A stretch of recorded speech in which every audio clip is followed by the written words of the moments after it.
বিশ্ব ডিম দিবস উপলক্ষে রাজধানীর খামারবাড়ির কৃষিবিদ ইনস্টিটিউটে বিভিন্ন আয়োজন করেছে প্রাণী সম্পদ অধিদপ্তর। বিস্তারিত জানাতে সেখানে আছেন সহকর্মী ফরহাদুর রহমান। যাচ্ছি তার কাছে।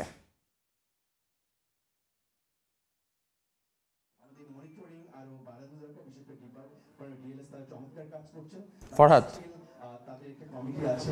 আজকে সারা বিশ্বে পালিত হচ্ছে বিশ্ব ডিম দিবস এবং সেটি আমরা দেখতে পাচ্ছি বাংলাদেশেও নানা আয়োজনে এই ডিম দিবস পালন হচ্ছে। আমরা এই মুহূর্তে আছি রাজধানীর কৃষিবিদ ইনস্টিটিউটে। এখানে প্রাণী সম্পদ অধিদপ্তরের আয়োজনে চলছে ডিম দিবসের আলোচনা সভা। এর আগে সকালে এখানে হয়েছে র্যালি এবং সেই র্যালিতে অংশ নিয়েছেন প্রাণী সম্পদ অধিদপ্তরের নানান কর্মকর্তারা এবং তার পাশাপাশি এখানে আমরা দেখেছি যে বিভিন্ন ডিম এর সাথে সংশ্লিষ্ট যেসব সংগঠন আছে তারা অংশ নিয়েছেন।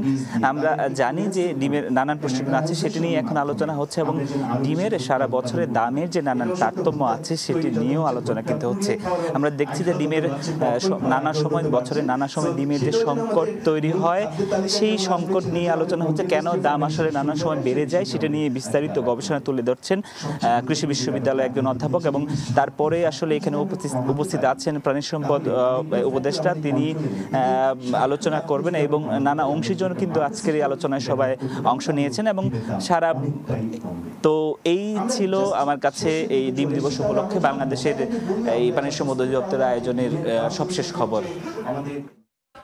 রাজধানীর খামারবাড়ির কৃষিবিদ ইনস্টিটিউট থেকে সরাসরি যুক্ত ছিলেন সহকর্মী ফরহাদুর রহমান।